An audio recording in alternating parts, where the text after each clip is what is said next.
स्वागत है आप सभी का मेरे YouTube चैनल पर। संक्षेपण को लेके हम इससे पहले बात कर चुके हैं और उसी क्रम में आज हम बात करने वाले हैं पल्लवन को लेकर के। पल्लवन को अंग्रेजी में एक्सप्लेनेशन कहते हैं, यानी कि हिंदी में हम इसको विस्तार या फैलाव के नाम से जानते हैं। हालांकि जो पल्लवन होता है ये किसी भी जो गुम्फित भाव होता है, जो गूढ़ रहस्यमय जो भाव होता है, जिस भाव को हम आसानी से किसी सूत्रात्मक वाक्य में नहीं समझ पाते हैं, उसको विस्तार करना, उसकी व्याख्या करना पल्लवन कहलाता है। पल्लवन संक्षेपण का एकदम विपरीतार्थक है, यानी कि एकदम संक्षेपण के ये एकदम विपरीत अर्थ देने वाला है। इसमें किसी विषय की विस्तृत विवेचना की जाती है। गहन भाव से युक्त कोई सूत्रात्मक वाक्य को विस्तार करना ही पल्लवन कहलाता है। कोई भी शब्द, सूक्ति, उद्धरण, लोकोक्ति आदि को जब हम दृष्टांत देकर उदाहरणों की सहायता से जब हम विस्तार पूर्वक उन पर बात करते हैं, विवेचन करते हैं, उनकी व्याख्या करते हैं, तो ये प्रक्रिया हमारी पल्लवन कहलाती है। डॉक्टर नरेश मिश्र पल्लवन को लेकर एक बहुत अच्छी परिभाषा देते हैं। वे लिखते हैं कि किसी भावगुम्फित सूत्रात्मक वाक्य को साधारण व्यक्ति के लिए बोधगम्य बनाने हेतु किए जाने वाले विस्तार को पल्लवन की संज्ञा दी जाती है। यानी कि कोई जब सूत्रात्मक जो वाक्य है, जो गुम्फित भाव से युक्त कोई सूत्रात्मक जब वाक्य होता है, तो उसे हम क्या करते हैं, जब उसका विस्तार किया जाता है तो उस प्रक्रिया को, उस विस्तार करने की प्रक्रिया को ही पल्लवन कहा जाता है। तो इस प्रकार किसी भी भाव विचार को एक अनुच्छेद में विस्तारित करना, या कवियों या लेखकों की जो काव्य पंक्तियां हैं उनको जब हम व्याख्या करते हैं, उदाहरण दे करके उनको व्याख्या करना, उनको बोधगम्य बनाना जो है वो विस्तारण कहलाता है। तो अब सबसे पहले हम बात करेंगे कि पल्लवन की जो प्रक्रिया होती है वो कैसी होती है। यानी कि जब हम किसी सूत्रात्मक वाक्य का या किसी सूक्ति का, किसी शब्द का, किसी भाव की जब हम व्याख्या करते हैं तो उसकी क्या प्रक्रिया होती है, कैसे हम उसका विस्तारण करते हैं। तो सबसे पहले हमें क्या करना होता है कि जो भी सूक्ति या जो भी सूत्रात्मक वाक्य जिसका कि हमें विस्तारण करना होता है, तो उस पर हमें भली भांति विचार करना होता है और उसके मूल भाव को पकड़ने की कोशिश करनी होती है। अगर हम उसके मूल भाव को पकड़ने में सक्षम हो जाते हैं तो हम उसका आसानी से विस्तारण कर लेते हैं। जैसे कि निज भाषा उन्नति अहे, तो ये एक क्या है, एक वाक्य है, एक सूत्रात्मक वाक्य, और इसका विस्तारण करने में हमें इसका जो मूल भाव है, यानी कि निज भाषा, यानी कि मातृभाषा ही हमारी उन्नति का मूल कारण है। तो इस बारे में हमें क्या करना है, इसका विस्तार करना है, तो इसके मूल भाव को हमें पकड़ना होता है। ऐसे ही जो हमारा सूत्रात्मक वाक्य है, मूल भाव के साथ साथ उनके साथ कुछ सहयोगी भाव भी होते हैं, तो उन सहयोगी भावों को भी हमें पल्लवन में स्थान देना होता है। उनके बारे में भी विचार करके हमें पल्लवन को बढ़ाना होता है। पल्लवन करते समय आकार और शब्द सीमा का भी ध्यान रखना होता है। हालांकि जो हमारा पल्लवन होता है इसमें कोई ऐसा निश्चित और आकार को लेकर के कोई नियम नहीं है, लेकिन फिर भी पल्लवन उतना ही होना चाहिए जितना कि आवश्यक होता है। किसी भाव का उतना ही हम विस्तार करना चाहिए हमें जितना कि आवश्यक है। इसके अलावा पल्लवन की प्रक्रिया में जब हम पल्लवन करते हैं तो उस समय हमें भाषा का विशेष ध्यान रखना चाहिए कि उसकी भाषा सरल और स्पष्ट और विषय अनुकूल होनी चाहिए। जिस विषय में हम बात कर रहे हैं, भाषा भी उसी के अनुसार हमें चयन करनी होती है। अगर हम पल्लवन की विशेषता की अगर बात करें कि पल्लवन की कौन कौन सी प्रमुख विशेषताएं होती हैं, क्या पल्लवन की, अक्सर प्रश्न पूछा जाता है कि पल्लवन की प्रमुख विशेषताएं कौन सी हैं। तो पल्लवन की जो प्रमुख विशेषता अगर हम बात करते हैं तो सबसे पहली विशेषता पल्लवन की वो है स्पष्टता। क्योंकि जैसे हम पहले ही बात कर चुके हैं कि डॉक्टर नरेश मिश्र ये कहते हैं कि साधारण व्यक्ति के लिए बोधगम्य बनाने की जो प्रक्रिया है, किसी सूत्रात्मक वाक्य को साधारण व्यक्ति के लिए बोधगम्य बनाने की प्रक्रिया पल्लवन है। तो जब उसको बोधगम्य हमें बनाना है तो उसमें स्पष्टता का गुण होना बहुत आवश्यक है। तो इसीलिए पल्लवन की जो सबसे पहली विशेषता है वो है स्पष्टता।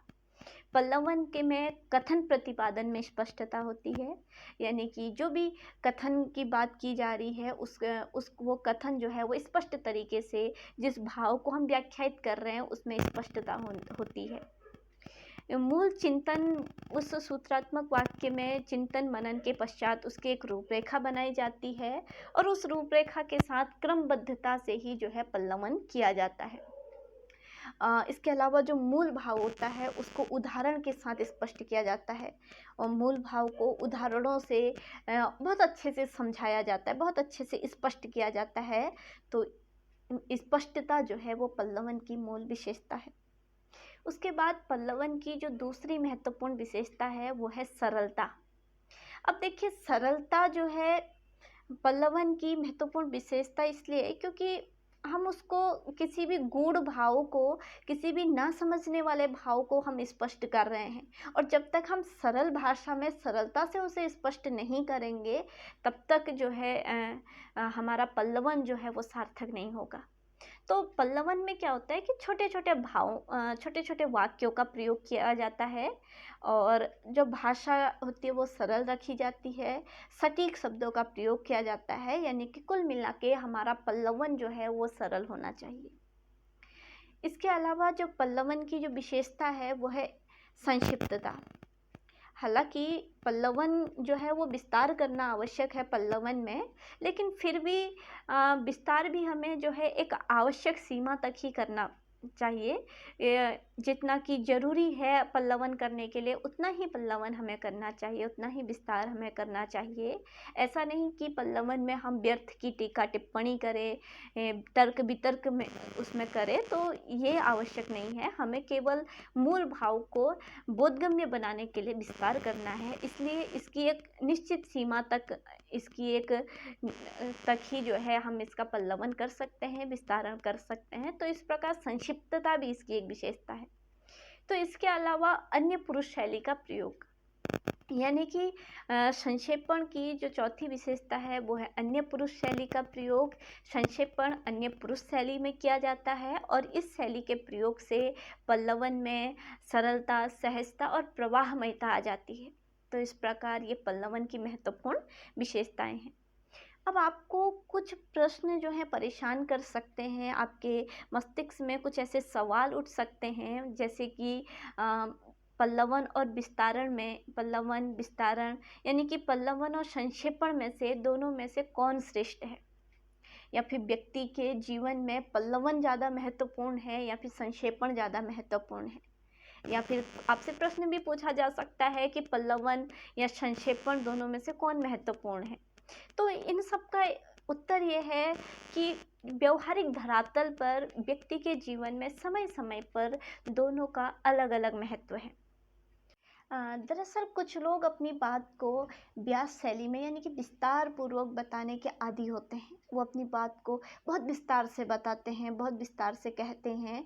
लेकिन कुछ लोग ऐसे भी होते हैं जो कि अपनी बात को नपी-तुली भाषा में कहते हैं। नपी-तुली यानी कि संक्षेप में अपने भावों विचारों को प्रस्तुत करते हैं। नपी-तुली शब्दों में अपने भाव को व्यक्त कर देते हैं। इसके अलावा कुछ, जैसे आप उदाहरण के लिए आप ले सकते हैं, जैसे बिहारी हैं। बिहारी जो है बड़ी सी बड़ी घटना को, कई भावों को जो है अपने केवल एक ही दोहे में जो है पिरो देते हैं। वो उनकी संक्षेपण शैली में वो अपनी बात को इस प्रकार कह देते हैं, बड़ी सी बड़ी बात कह देते हैं। लेकिन वहीं कुछ कवि हैं, या फिर आप हमारे समकालीन कवियों को ले लीजिए, जो कि अपनी बात को, अपने भाव को या घटनाओं को रखने के लिए कई कई पंक्तियों की कविताएं रचते हैं। तो इस प्रकार प्रत्येक व्यक्ति या प्रत्येक समय में अलग अलग प्रकार जो शैलियाँ हैं वो महत्वपूर्ण होती हैं और जो हमारे शासकीय कार्यालयी जो कार्य हैं, इसमें भी हम कई बार जो नियम होते हैं, नियमों के शीर्षक ऐसे रखे जाते हैं कि जो उसके अंदर जो व्याख्या की गई है, वो उस शीर्षक में ही वो सारे भाव जो हैं वो व्यक्त हो जाते हैं। तो कुछ लोग जो हैं उन नियमों को पढ़ कर के ही अंदर की सारी बात जो है उन्हें समझ में आ जाती है, लेकिन कुछ लोगों को जो नियम के अंदर जो पूरी व्याख्या दी गई है उसको पढ़ने की आवश्यकता होती है। तो इन दोनों का अपने अपने आवश्यकता अनुसार दोनों का अपना अपना महत्व है। तो जब जिसकी आवश्यकता होती है उस समय वो अधिक महत्वपूर्ण होता है। तो इस प्रकार पल्लवन और संक्षेपण को लेकर के आपके जो भी अगर प्रश्न हो तो आप कमेंट बॉक्स में भेज दीजिएगा। और वैसे आपको इसके बारे में समझ में आ गया होगा। वीडियो देखने के लिए आप सभी का बहुत बहुत धन्यवाद।